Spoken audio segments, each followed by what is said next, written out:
Welcome back to the Graham Stephan Show. So unfortunately, it seems like a lot of rappers and athletes end up going broke at some time in their career. Like when you have athletes, you tend to think of Mike Tyson, Dennis Rodman, and Terrell Owens. And when you have musical artists, the list goes on and on and on. From MC Hammer, DMX, Bow Wow, 50 Cent, for tax purposes, allegedly. And when I was watching the Impulsive podcast with Akon recently, he went into the exact reason why so many of them go broke. So I want to comment on this and share with you guys all the ins and outs that you probably didn't think of as soon as you hit the like button and subscribe. That's all I ask for in return. Helps out a lot. And now, let's go into this episode. The worst part about the music industry is that you watch, what scared me was I was watching a lot of people that I looked up to, like hurting. And I'm like, bro, like how do you make $200 million and you're broke? So when he's talking about $200 million, there are quite a few artists out there who have a gross number of $200 million. They could go on tour, they could sell a whole bunch of albums. But the thing is, when you have that much in revenue, not all of that goes to the artist. Like you have to think, you have to pay out so many different people, from the record label, the people putting on the tour. They might actually walk away net in their pocket with anywhere between 10 to 20% of that. Now don't get the wrong idea. 10 to 20% of $200 million. That's anywhere between $20 to $40 million, which is a lot of money. But then you also have to think of taxes. Well, if you make $40 million, about half of that is probably going to tax. So you're walking away with $20 million net in your pocket at the end of the year. And that's a very successful year. Now you also have to think, you're not doing $200 million in revenue every single year. It's just not feasible. You typically do that maybe for a few years, if you're lucky, and then you're gonna have a few years where you're not so hot anymore and maybe things decline. But you have to think, when you get that much money all of a sudden, your brain tends to think, well, this will continue for a long time. You can't conceptualize how large 20 million is, so you tend to spend it. So when you have $20 million net in your pocket, you can't spend as though you have $20 million net in your pocket. Because otherwise what's going to happen, you're going to spend the money and keep up a certain lifestyle that you're then not going to get replaced because you don't have the money coming in indefinitely. That's one of the big problems I see, but we'll continue. What is the answer to that question, by the way? Because I've always been curious about that. I found people that make a lot of money quick, especially in the celebrity industry, also lose it just as quickly. How does that happen? I'll let him speak on this in a moment, but from my experience, what I've seen is that people who come into a lot of money tend not to have a good grasp on how to manage it. It takes years to cultivate the type of dedication and the type of persistence and discipline not to go and blow it. You know, the people that spend decades of their lives, accumulating money and growing it over time tend to have a lot of respect for the money. They tend not to waste it. But when the money comes fast and easy, you tend not to appreciate it as much. It tends not to have as much of a meaning. Like, there's some studies out there that have looked at gambling winnings. And people who win money gambling, they tend to spend it very frivolously compared to people who worked for it. Why? Well, because gambling winnings seem like easy, it seems effortless, because you don't put a lot of time into that. It's rather luck. You don't appreciate the money as much. You waste it, you blow it. Versus if you worked years in your career or decades, you worked your entire life up to this one moment, you're gonna be pretty frugal about it. But here's what Akon has to say. Put it this way. If you're trying to keep up with the Joneses, you're never gonna be able to survive. It's not sustainable. Because it's almost like in music specifically, they have this theory you have to look like money to make money. When that's completely false. Yeah, look at Lil Dicky. He had his whole video, Save That Money. I love that song. Played it in the car, played it. All my friends kept sending it to me. Like, Graham, look, it's a song just for you. And it was so true. It's just like, save the money. Like, here's the thing. If you want to look rich, I know I'm not advocating going and buying fake jewelry, but I'm just saying, the watch that he's wearing could be fake. I'd have no idea. I could be wearing a fake watch right now. You'd have no clue. You just assume that, okay, if you're in the music industry, or, we think you make a lot of money, it's probably real.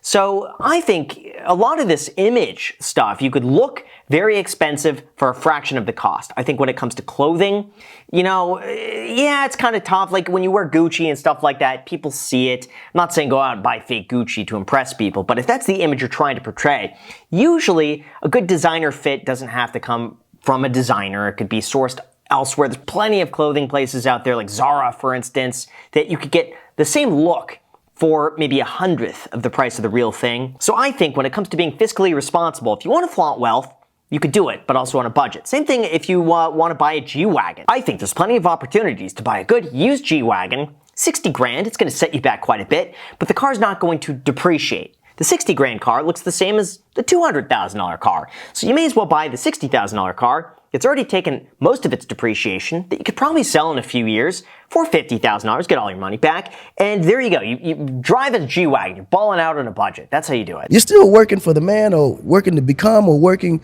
to survive. So the moment you're free from all that, to me, that's success. That's when you become successful. Even when you're free enough to dress like a bum and still be praised as a king. Yeah, I completely agree with that. When you're that wealthy, you have nothing to prove. And when you have nothing to prove, you could just dress however you want to, and it doesn't matter because you don't need to prove a single thing. That's one of my main shifts in mindset, I guess, is when I see people walking down the street and they're in head-to-toe designer. I can't help but think to myself, who are you trying to impress? What's your goal with this? Because, like, objectively, what these people are doing is they're spending thousands of dollars for the privilege of being able to advertise a brand that shows that they've spent money. Why? For what? When you have so much money, you don't need to prove anything to anybody. At that point, you could start to blend in a bit. It's, stealth wealth, as they call it, or quiet luxury, where you're so rich, or you have so much money, that you don't need to show anybody that you have money. What a concept. You're so rich, but you drive a Toyota Prius. That's the type of rich that I think people should strive for because you're not impressing anybody. You're not doing it for anybody other than yourself. And I think that goes such a long way. That speaks louder than I think a big Louis Vuitton outfit. You want to stay rich?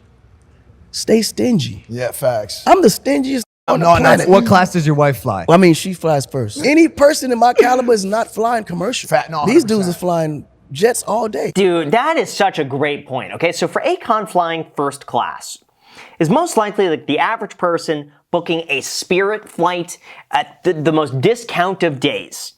He's very, very, very correct on everything he says about being cheap, being stingy. That's so important. That's how you keep your money, is having those principles, not to blow it all. You realize like once you get out there, you realize how easy it is to spend a ton of money. Like if you want to spend $5 million a year, as much as some people make in their lifetimes, and those are the people who are in like the top tier, make $5 million in a lifetime.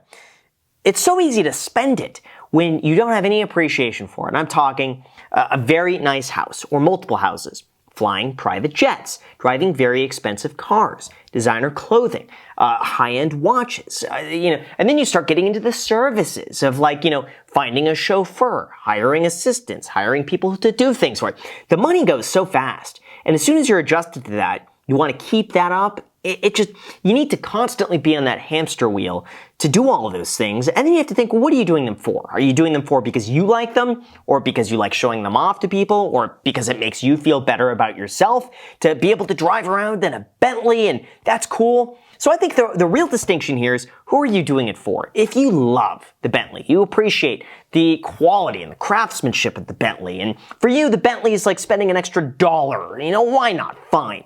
But when the Bentley is bought, so you could drive around and have people think, ooh, this is luxury. Look at that person in the Bentley. It's a waste of money trying to impress other people. This is the advice I give everybody. Okay, the money that you have now has to last you a lifetime. Facts. The moment you think don't about see it, that happening.